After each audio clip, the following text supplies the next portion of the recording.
buenas tardes, Dios le bendiga. Un gozo que nos podamos reunir un día más para alabar y adorar el nombre de nuestro Señor Jesucristo.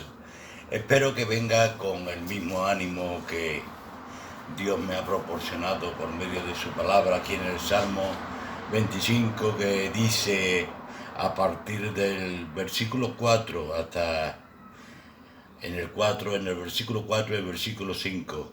Muéstrame, oh Jehová, tus caminos, enséñame tus sendas, encamíname en tu verdad y enséñame, porque tú eres el Dios de mi salvación. En ti he esperado todo el día. Qué bueno esperar al Señor todo el día, y que ahora sea el momento en que Él nos enseñe su camino, nos enseñe toda su verdad. Por eso le invito a que entre con esta actitud en la presencia de Dios, que nuestros hermanos nos lleven por medio de la alabanza y la adoración a esa misma presencia que Dios nos promete cada vez que nos reunimos. Dios le bendiga.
Será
Espíritu Santo, por medio de la alabanza y de la adoración, le haya llevado a la misma presencia de Dios.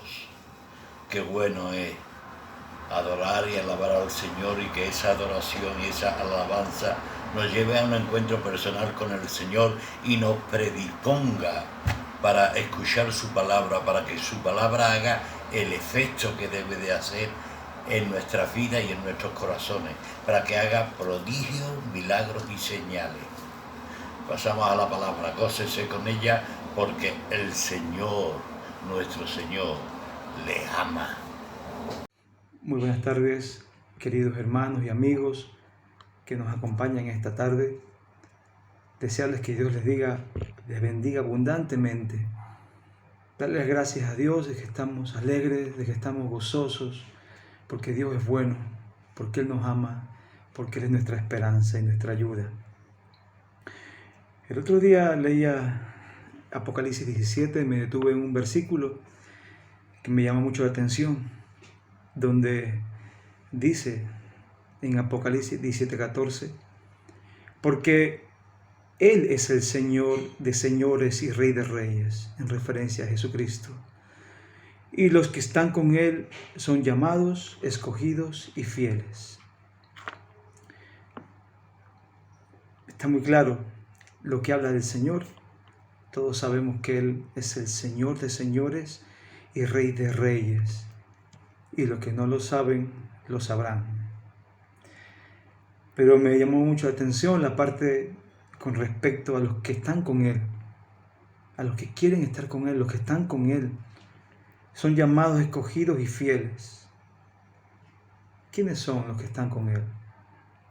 Los que le obedecen, los que hacen su voluntad, los que le oyen, los que le siguen y sirven. En definitiva, sus discípulos. Por lo tanto, sus discípulos tienen que tener estas tres características: llamados, escogidos y fieles. El primer punto, llamados. En Mateo 4:17 dice la Escritura: desde entonces comenzó Jesús a predicar y a decir: arrepentíos porque el reino de los cielos se ha acercado. Jesús empezó su ministerio haciendo un llamado al arrepentimiento, un llamado que continúa al día de hoy, durante todo este periodo de la gracia, desde que Él fue crucificado y murió en la cruz, hasta que Él venga por segunda vez, y esta vez a juzgar toda la tierra. Es una invitación a reconocer nuestra condición humana, que somos pecadores, que tenemos un gran problema, que es el pecado, y que Jesucristo es la solución al pecado. Jesucristo es la esperanza del pecador. Jesucristo es la respuesta. El pecado es una transgresión voluntaria y consciente de la ley divina. En teología moral se lo considera un acto malo o la omisión culpable de un acto bueno obligatorio. Por extensión se denomina pecado a todo aquello que se aparta de la voluntad de Dios, es decir, de lo que es correcto, bueno y justo, o que falta a lo que es debido. Por ejemplo, en una tienda, si alguien entra a coger algo que obviamente no es suyo y se va sin pagar, es un acto malo. Pero un acto, la omisión de un acto bueno, que también sería pecado, como dice la Biblia, el que sabe hacer lo bueno y no lo hace, también es pecado. Me recuerdo una vez, cuando venía de los estudios, me bajé del autobús y un hombre cruzó la calle por donde no había semáforo y le atropelló un microbús, una buseta, una furgoneta, y el hombre quedó tirado en el suelo. En ese momento, no todos, pero algunos de los que estábamos allí, nos arriesgamos a cruzar esa avenida, a tomar a aquella persona y llevarla al arcén, a la vereda, para evitar que otro coche pues le hiciera más daño. Si no se hubiese hecho eso, hubiese sido un pecado, porque se hubiese omitido un acto bueno, un acto que realmente era justo hacerlo. Yo creo que la parte más delicada de esta tesis, de este asunto que planteamos, es que nadie quiere hablar del pecado en estos tiempos. Pocos quieren reconocerlo. Muchos creen que no tiene que ver con ellos. Sin embargo, la decadencia moral del hombre es cada vez más evidente. Pero, ¿por qué se evita hablar del pecado? ¿Por qué causa? ¿Por qué razón? He estado pensando y meditando en ello y pienso que por ignorancia voluntaria del conocimiento de la realidad. Pensar que no existe tal cosa como el pecado. Que simplemente las cosas funcionan así en la sociedad, unos actúan de una manera, pues y otros actúan de otra manera y punto final. Todo lo que ocurre es el resultado complejo del comportamiento humano. Pero la palabra de Dios describe claramente que el pecado es el gran problema del hombre y de la humanidad. Segundo, una percepción equivocada de mi propio yo. Soy bueno y nada más que bueno. ¿Por qué no soy bueno? Porque no soy mafioso, no soy un asesino, no soy un traficante, un terrorista. Un poco al puro estilo de las películas de Hollywood, ¿no? Todos disparan, todos matan, todos mienten, pero los unos son villanos porque no tienen una causa justificada y los otros son los héroes, los que sí lo pueden hacer porque tienen una causa justificada, según las películas. Pero la Biblia nos habla claramente en Romanos 3:27 que todos pecamos y que estamos destituidos de la gloria de Dios. Yo quiero preguntarle en esta tarde, usted conoce los 10 mandamientos de Dios, ¿verdad? Alguna vez lo habrá escuchado, quizá. No tendrás dioses ajenos delante de mí. El primero. El segundo, no te harás imagen ni ninguna semejanza de lo que está arriba en el cielo, ni abajo en la tierra, ni en las aguas debajo de la tierra, ni te inclinarás a ellas, ni la adorarás. El tercero, no tomarás el nombre de Jehová tu Dios en vano. El cuarto, acuérdate del día de reposo para santificarlo. El quinto, que es un mandamiento con promesa, honra a tu padre y a tu madre. El sexto, no matarás. El séptimo, no cometerás adulterio. El octavo, no robarás. El noveno, no hablarás contra tu prójimo falso testimonio. Y el décimo, no codiciarás la casa de tu prójimo, no codiciarás su mujer, su siervo, su criada, ni su buey, ni su asno, ni cosa alguna de tu prójimo. Yo quiero decirle que si usted ha faltado uno de los 10 mandamientos de la ley de Dios, usted también está destituido de la gloria de Dios. Por lo cual, todos hemos pecado. No hay ser humano que haya cumplido fielmente estos 10 mandamientos en su vida delante de Dios. Todos de alguna manera hemos mentido, hemos hecho cosas, no hemos honrado a Dios, no hemos amado a Dios como Él se debe ser amado. Hemos pecado en definitiva. Por lo cual es claro y evidente lo que dice Romanos, que todos somos pecadores, que todos estamos destituidos de su gloria. El tercer punto, se cree en la sociedad, en este estilo de vida, que admitir los errores se considera una debilidad. La gente miente, ofende, agrede. ¿Cuántas familias no conocemos que están en enemistad, en disputa? Nadie quiere dar el primer paso para reconocer su error, porque se considera una debilidad. ¿Cuántos saben que son pecadores? Pero no se acercan a Dios porque, si bien es cierto, Dios los recibirá con sus brazos de amor. Dios no los va a recriminar por lo que han sido o lo que han hecho. Pero Dios sí va a invitar a cambiar su vida.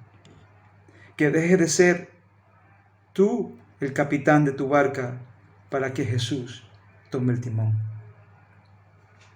El cuarto punto es la incorrecta percepción de lo que es bueno y de lo que es malo.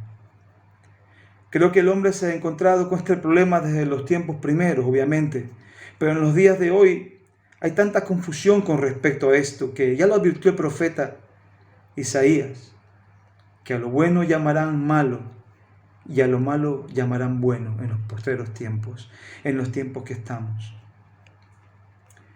¿Pero por qué causas esto? Primero, por poco o ningún conocimiento de Dios.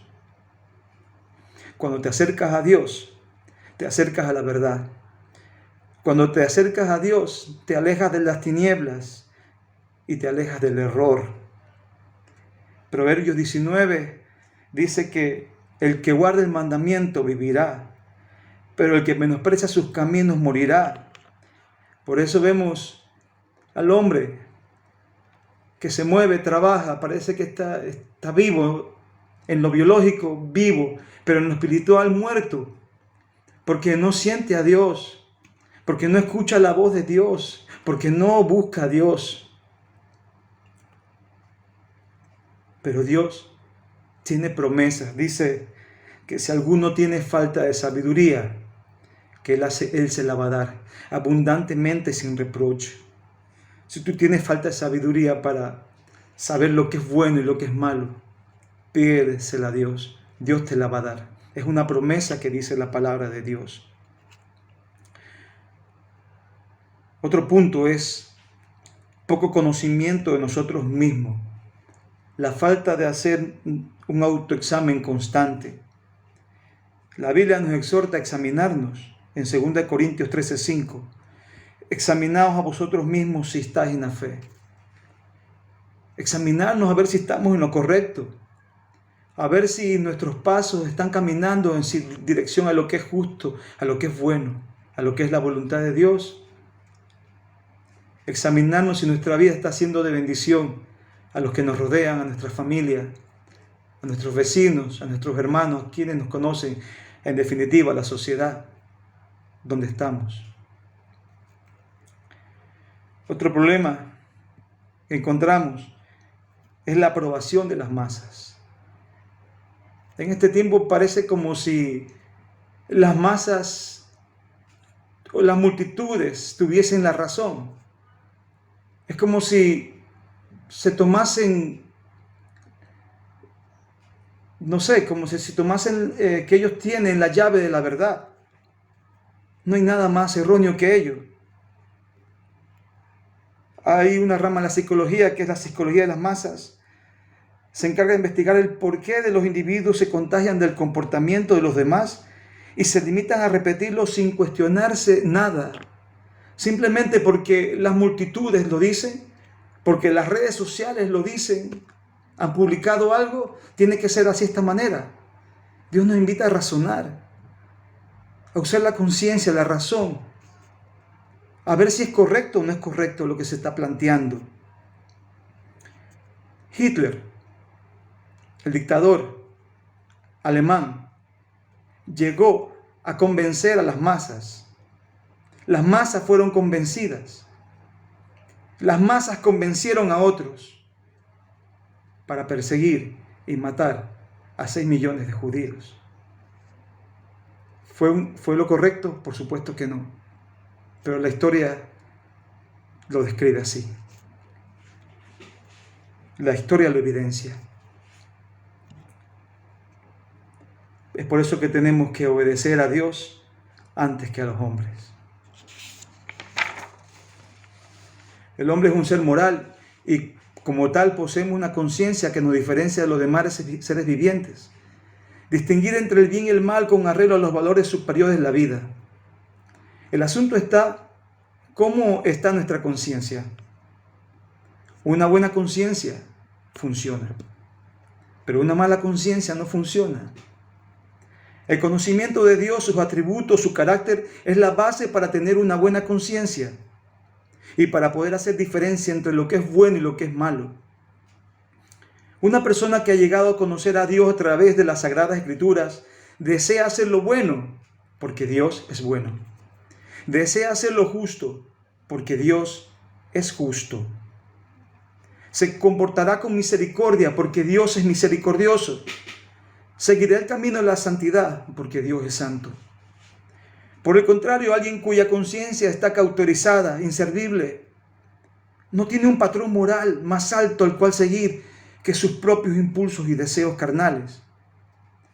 Por lo cual, para conseguir sus fines en la vida, no le importará mentir, robar, pasar por encima de su prójimo, aplastándolo sin importar las consecuencias, porque al final lo que importa es el fin y no los medios. Por ejemplo, un joven que ni trabaja ni estudia y quiere vestir bien, tener su coche y irse de viaje, pero necesita los medios para alcanzar sus deseos. Deseos que en un principio no está mal, quizás el vestir bien, el tener un cochecito, todo. Pero que para alcanzarlo lo que quiere, lo que hace es robar. O por ejemplo, o trafica con droga. Su conciencia corrupta no le permite ver más allá de lo que está haciendo. No le permite ver que lo que está haciendo es malo, que está dañando vidas, destruyendo familias, causando sufrimiento y dolor a otros, a costa de su beneficio, que al final le pasará factura, y lo que sembró cosechará. Por el contrario, un joven con una buena conciencia estudiará para lograr una profesión, o se esforzará y buscará un empleo que le permita cubrir sus necesidades y disfrutar el fruto de su trabajo. Se deleitará, como dice Eclesiastés, de la labor de sus manos, comerá y beberá y se regocijará, porque Dios le ha bendecido. El escritor y psicólogo Fyodor Dostoyevsky dijo: si Dios no existe, entonces todo es permitido. Necesitamos a Dios, conocer más de Él para tener una buena conciencia, para no pensar que todo me es válido, que todo me es permitido, que no importa lo que haga, lo que importa es que lo que consiga. Esa decadencia de moral lo podemos ver en todos los estamentos de la sociedad a diario. Podemos oír en las noticias, ver casos de corrupción, desobediencia a la ley, a la autoridad, vicios que destruyen la sociedad, pero que son aceptados por ella, trampas, engaños. Pero una persona que teme a Dios sabe que los medios no justifican el fin, por lo cual razonará con sabiduría, porque se preguntará a sí mismo si esto o aquello agradará a Dios. No por nada reza el proverbio: con el temor de Dios los hombres se apartan del mal. Somos llamados con un propósito. Dice la Escritura, y sabemos que a los que aman a Dios todas las cosas les ayudan a bien. Esto es, a los que conforme a su propósito son llamados.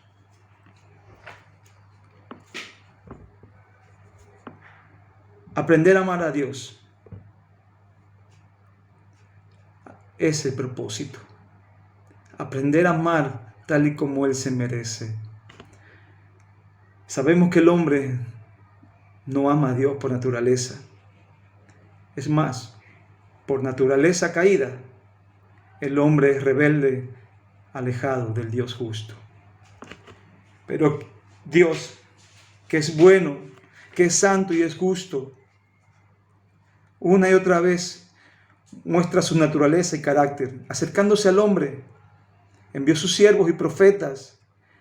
A muchos mataron, a otros desterraron, otros padecieron prisión por causa de la palabra del Señor. Pero Dios tenía preparada la prueba de amor más grande e irrefutable. Dios se hizo hombre y habitó entre nosotros, arreglando el problema que no tenía solución, el pecado. Mas Dios muestra su amor, que siendo aún pecadores, Cristo murió por nosotros. Y cuando entendemos que Dios lo ha dado todo por amor. No queda más que aprender a amarle. Y cuando aprendemos a amarle a Él, también nos amaremos a nosotros mismos de la manera correcta. Y somos capacitados de igual manera para amar a nuestro prójimo como a nosotros mismos. Cuando aprendemos a amarle, entonces podemos entender este segundo versículo que traigo a continuación, que es Isaías 47:3. Todos los llamados de mi nombre, para gloria mía los he creado, los formé y los hice. Fuimos llamados para su gloria. La gloria de Dios se puede entender como la fama de Dios, el conocimiento de Dios, la hermosura del Espíritu de Dios, la presencia misma del Señor. Por ejemplo, la gloria del hombre, de una persona, está determinado por su talento. Los famosos generales de todas las épocas eran reconocidos por sus triunfos en batallas. Los deportistas, por destacar en la habilidad de algún deporte. Un pintor, un escultor, por sus obras. Pero esta gloria del hombre es una gloria temporal, efímera. Hoy es y mañana no es. Hoy un futbolista es admirado y está en primera plana en los diarios, en las noticias. Mañana será otro. Dentro de 50 años, quizá alguna vez lo nombre. Dentro de 100 años nadie se acordará. Porque toda carne es como la hierba, y toda su gloria como la flor de la hierba, dijo el apóstol Pedro. Se seca la hierba y la flor se cae, mas la palabra del Señor permanece para siempre. La reputación de Dios es para siempre, su gloria es para siempre, su hermosura es para siempre, y somos llamados para vivir en su gloria, para disfrutar de su presencia en esta vida y en la venidera. Elegidos, escogidos. El ser escogidos tiene que ver con la elección de Dios, pero también con la identidad. La identidad que tenemos en Él. Por ejemplo, las empresas cuando realizan un proceso de selección, después de difundir una oferta de empleo, comienza como tal el proceso de selección. Buscan los mejores en cada rama, que tengan experiencia, un alto grado de conocimiento sobre el trabajo a realizar. En definitiva, una persona capaz y formada. Pero dice la Escritura que Dios escogió lo necio del mundo para avergonzar a los sabios. Y lo débil del mundo escogió Dios para avergonzar a lo fuerte. Y lo vil del mundo y menospreciado escogió Dios. Y lo que no es para deshacer lo que es. A fin de que nadie se jacte en su presencia. Dios escoge lo que nadie escogería. Lo necio, lo vil, lo débil, lo menospreciado. Porque donde otro ve como desecho, Dios ve como materia prima para hacer una obra preciosa. Dios te ve como materia prima para hacer una obra preciosa. Como parte de una gran obra de Dios, eres tú quien me escucha. Me recuerdo una vez que miré un vídeo de un hombre que cogía sillas que estaban tiradas en la basura, se iba por todos los contenedores, los basureros, cogía sillas con madera podrida, dañada, rota, las llevaba a su taller y en su taller le quitaba la parte dañada, le quitaba la madera dañada, quitaba las esponjas que estaban podridas, el cuero que estaba dañado. Después cogía la estructura de las sillas, sean de madera o de metal, las lijaba, las pulía, les daba el tratamiento correspondiente, luego con spray las pintaba y luego le ponía los asientos, compraba madera nueva, esponja nueva, tela nueva y las sillas quedaban como nuevas. Pues Dios es el gran restaurador por antonomasia.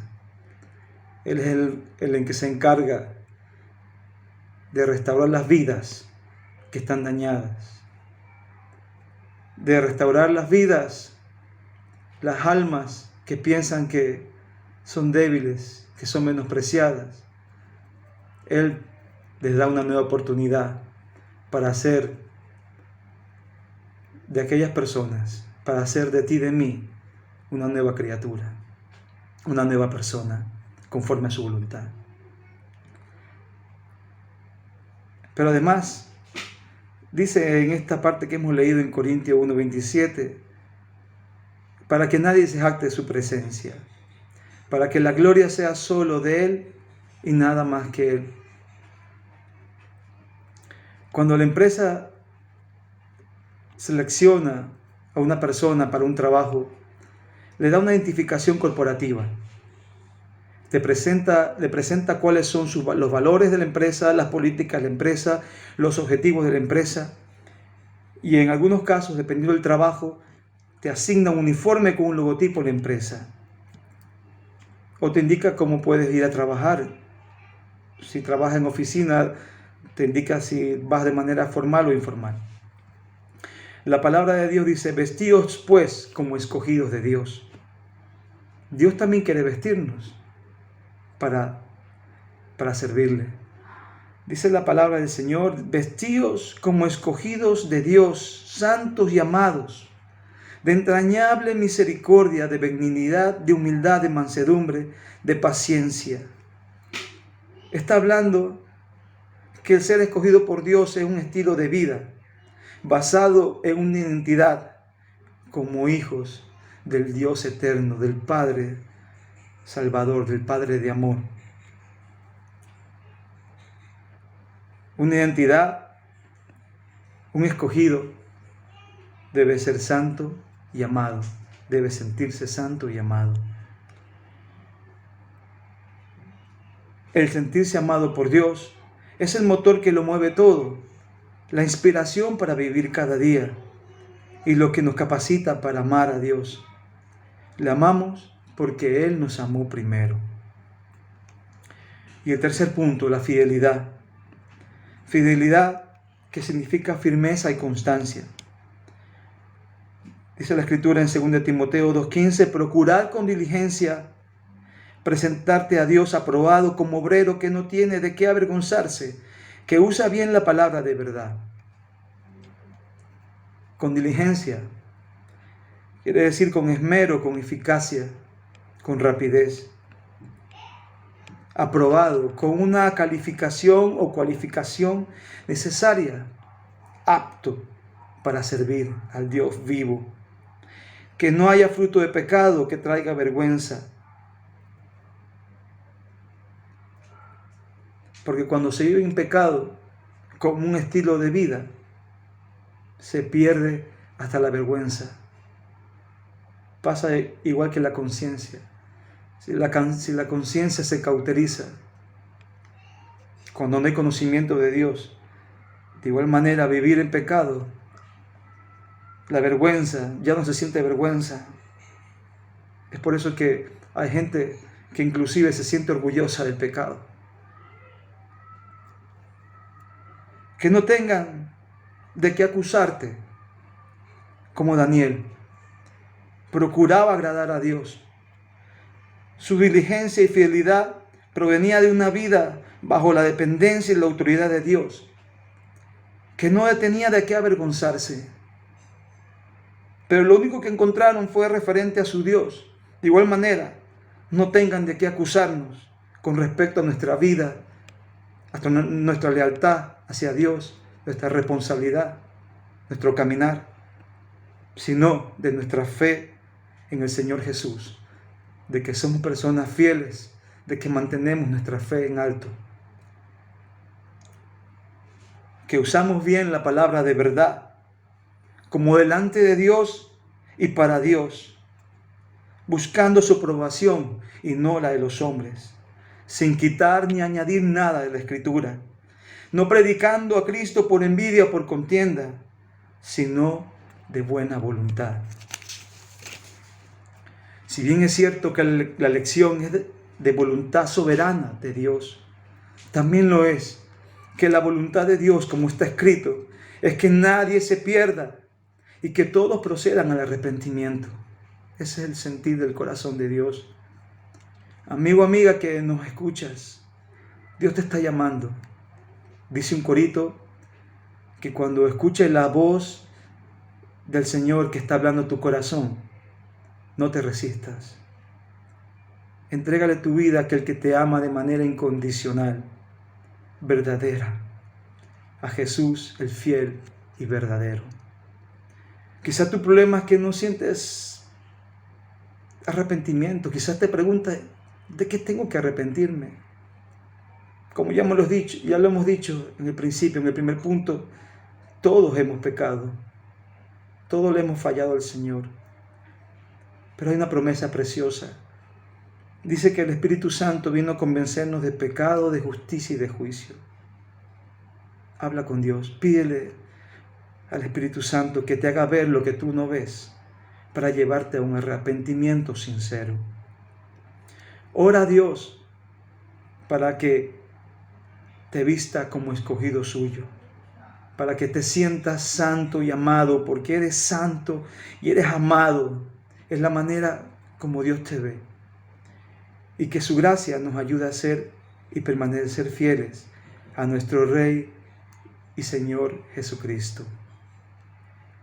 Vamos a orar y darle gracias a Dios. Señor, te damos las gracias por esta palabra.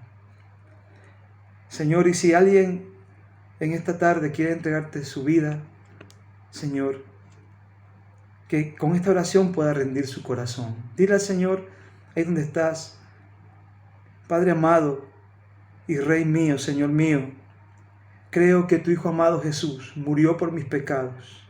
Creo que tu voz me llama a vivir una vida junto a ti, una vida para hacer tu voluntad, para agradarte.